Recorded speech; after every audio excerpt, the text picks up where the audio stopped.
Youpi, c'est Noël, enfin bientôt. Et il y a pas mal de chances que le Père Noël laisse des cadeaux sous le sapin, sauf que vu comment il est devenu très capitaliste, celui-là il a la flemme de les faire, il va parfois laisser des enveloppes à la place des vrais cadeaux. Pour du coup, laisser les chers bambins en choisir un eux-mêmes vu qu'ils ne sont jamais contents. Et vous êtes possiblement un de ces bambins, donc trop bien, hein, plein de moulas à dépenser sur le net. Sauf que de nos jours, il y a pas mal d'occasions de faire n'importe quoi de l'argent de Papa Noël. Et aujourd'hui, on va voir comment éviter de se retrouver à payer certains trucs 10 fois ce qu'ils valent. Salut, c'est Léo de la chaîne Techmaker et aujourd'hui on va s'occuper d'exposer ces méchants qui vous font payer 10 fois le prix du produit sans vergogne. Et oui, je sais, le sujet commence à être plutôt connu, mais croyez-moi, ces derniers temps de nouvelles techniques sont en train d'arriver. Et vu la période, je me suis dit que ça pouvait être cool de vous éviter de vous faire avoir, que ce soit avec des anciennes ou des nouvelles. Alors déjà, il y a un mot dans le titre que vous avez sûrement vu que je n'ai pas encore prononcé, dropshipping. Mais qu'est-ce que c'est que ce truc là? Eh bien hop, ce mot là, je le mets au loin, on le reprendra plus tard, parce que déjà, on va parler de comment fonctionne le monde du commerce. Ouais, rien que ça. Bon, vous inquiétez pas, je vais être très bref là-dessus, car c'est pas non plus mon créneau. Comment ça se passe quand vous voulez vendre quelque chose que vous ne fabriquez pas? Eh bien, vous l'achetez et paf, vous le revendez. Incroyable, non? En général, histoire de gagner un peu d'argent pour pouvoir, je sais pas, par exemple manger, eh bien on va faire en sorte de vendre le produit un petit peu plus cher qu'on l'a acheté, mais cela vient très souvent avec un service supplémentaire, une fameuse plus-value. Par exemple, dans le cas d'un grand supermarché, eh bien ça va être que le produit est accessible facilement et au même endroit que tous les autres trucs dont on pourrait avoir possiblement besoin. Et tout ça, ça va être simple d'accès. Car oui, quand je dis tout ça, ça paraît anodin, mais à la base, pour acheter de la marchandise, ce sera souvent en gros, et donc impossible d'acheter quoi que ce soit, à moins de vouloir rentrer de vos courses avec des palettes de bouffe, et bof quoi. Surtout qu'ils seront pas très facilement contactables. Et bon, acheter 1000 bouteilles de coca d'un coup, faut avoir un sacré estomac dis donc, pour supporter tout ça. Ces intermédiaires, autrement appelés middlemen, sont donc essentiels à nos méthodes de consommation actuelles. Sauf que, justement, ces dernières ont aussi évolué avec l'avènement d'internet notamment. On passe de plus en plus notre temps à consommer en ligne après tout, au détriment de certains magasins physiques malheureusement. Les boutiques physiques ferment les unes après les autres pour laisser leur place au virtuel. On peut donc se faire livrer tout ce qu'on veut, que ce soit de l'électronique, des jeux vidéo, des livres et même de la nourriture maintenant, voire carrément en quelques heures si on est sur la capitale. La société évolue donc avec tout ça et loin de moi l'envie de juger ou de dire si je pense que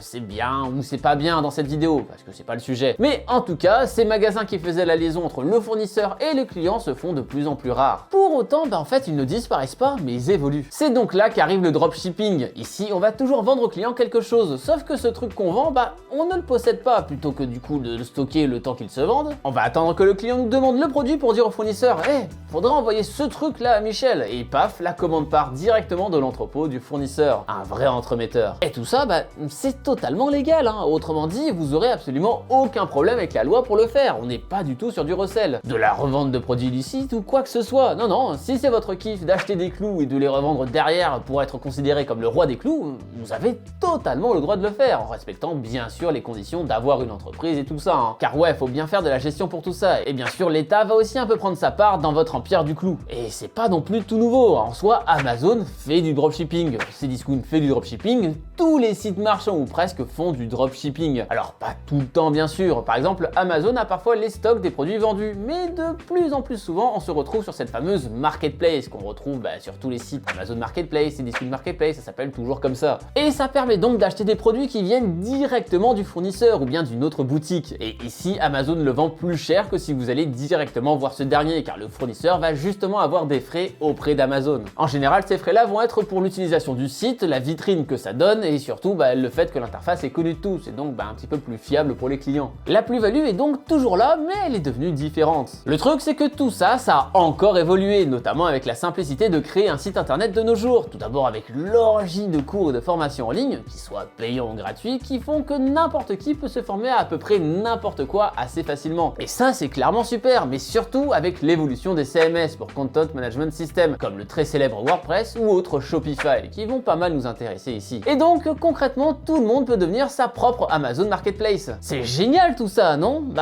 Oui et non. En fait, ça permet effectivement plus de liberté. Par exemple, si vous êtes un artisan et que vous voulez vendre vos propres créations sur une boutique en ligne sans donner du coup des parts à des grands méchants corporates, vous pouvez créer vous-même votre site sans passer par une agence qui va vous vendre ce même site pour 10 000 balles alors que très franchement vous le ferez en un quart d'heure. Donc ouais, pour ça c'est super. Mais le truc c'est que si le monde était rempli de gentils bisounours et d'artisans talentueux, ça se saurait. C'est pour ça que finalement finalement la base de la base du dropshipping n'est clairement pas quelque chose de mauvais, vu qu'une plus-value peut être rajoutée, sauf que dans le cas d'une lettre moderne, la plus-value n'est pas toujours là. Elle peut l'être avec le minimum bien sûr, avec tout ce qui sera suivi, livraison rapide ou même la garantie européenne, mais c'est assez rarement le cas. Mais maintenant, à quel moment ça peut déraper? Eh bien en ne proposant pas du coup de plus-value, ou alors même en cachant la provenance et surtout en faisant croire totalement autre chose sur la provenance de ce produit en question. Ça arrive fréquemment, et là on parle pas d'une marge de 20, 30, 40% dans ce cas-là, hein. Non, on est souvent sur du 300, 400, 500, voire plus de 1000% de bénéfices dans certains cas. Oui, il y a des produits vendus littéralement 10 fois leur prix, alors que c'est la même chose, et en général, la plus-value est pas 10 fois le produit, hein. Car souvent,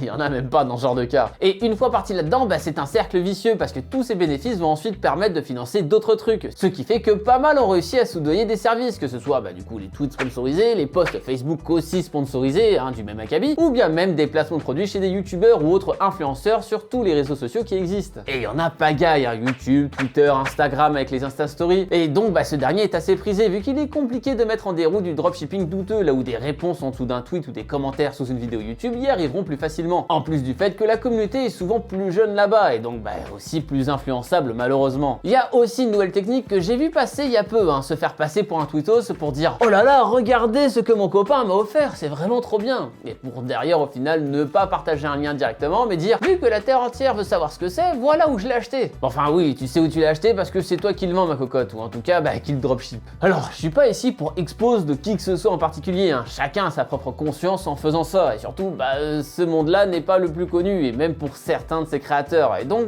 il serait difficile d'identifier des vrais produits d'un simple dropshipping. Mais d'ailleurs, comment on fait pour s'en rendre compte? Vu que c'est le titre de la vidéo, ce serait bien que je l'évoque. Il existe plein de techniques différentes, mais une est plus rapide et efficace que les autres, celle de la recherche d'images similaires. Vous ne savez peut-être pas, mais le moteur de recherche de Google sait chercher autre chose que des mots, effectivement, parce qu'il sait aussi le faire avec des images.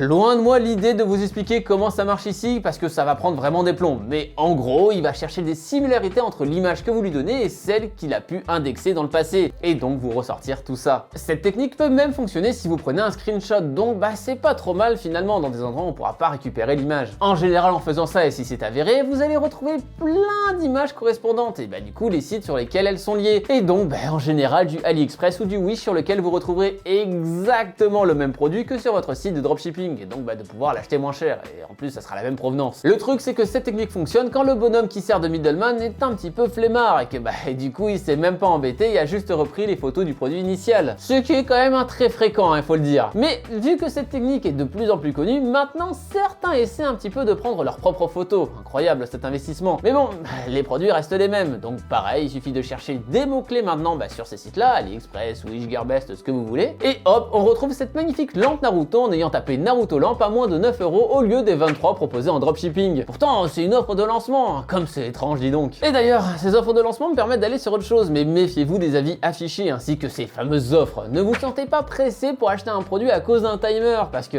en général, ces derniers retournent au début dès qu'ils sont finis et sont juste là pour créer une sorte de besoin, d'envie qui n'existe pas. En plus des fameux commentaires qui sont souvent faux. Après tout, sur Amazon, les avis sont souvent achetés alors que c'est même pas leur site. Alors imaginez un endroit où ils peuvent carrément créer leurs propres avis parce que c'est leur propre site. Ouais.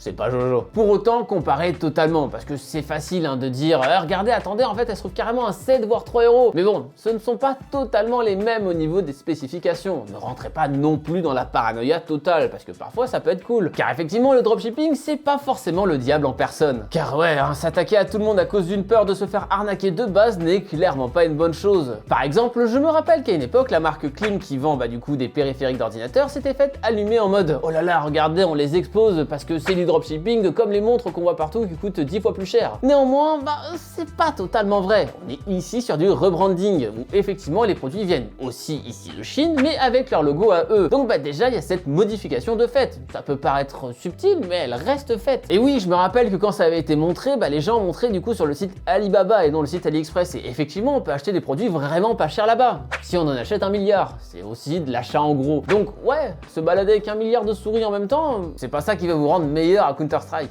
Et tout ça concrètement ça veut dire qu'effectivement vous pourrez aussi trouver le même produit sur AliExpress pour un peu plus cher que sur Alibaba, mais juste sans le nom de la marque écrit dessus. Ou bien même le trouver ailleurs mais vendu sous une autre marque. Et c'est extrêmement courant comme pratique. Et encore une fois, on n'est pas là pour dire si c'est bien ou pas bien, mais du coup c'est pas du dropshipping tout simplement. Car ça n'est pas le fournisseur qui envoie directement les produits au client. Vous avez tout de même la plus-value liée au fait que le produit ne mettra pas 3 ans à arriver. Et en principe un minimum de service client ainsi que de garantie en cas de problème. Et je pense que certains vont dire que je fais l'avocat du diable, mais Klim, j'ai aucun de leurs produits chez moi, donc j'ai vraiment pas d'intérêt à le faire. Mais juste, je trouvais ça un petit peu injuste quand c'était sorti de cette manière. Enfin, il y a un point qui n'est pas souvent évoqué, c'est le fait que tout ce qui vient de ces sites comme AliExpress ou ce genre de trucs, en fait, ça n'inclut pas les taxes dans leur prix. Concrètement, vous ne payez pas les fameux 20% de TVA. Déjà, ça va creuser l'écart des prix avec ce qui est vendu en France, ce qui n'est pas vraiment réglo et compliqué à gérer. Mais en plus, c'est juste pas légal. Et c'est aussi souvent valable si vous payez sur un site de dropshipping, hein. Bref, pas génial. D'ailleurs, en parlant de trucs illégaux, vendre un produit avec un prix barré qui n'a jamais existé pour de vrai, c'est pas légal non plus. Et il y a aussi sûrement un tas d'autres petits trucs à droite, à gauche, qui ne sont pas légaux dans la façon de faire de ces gens sans scrupules. Je dis ça comme ça au cas où si certains d'entre vous voudraient dénoncer ça aux autorités, ces abus évidents. Pour conclure, le dropshipping n'est pas forcément quelque chose de mauvais, tant que tout le monde y gagne, que ce soit du coup le client, le middleman, ainsi que le fournisseur. En revanche, il arrive souvent que certains tentent d'abuser des clients en leur faisant croire des choses qui sont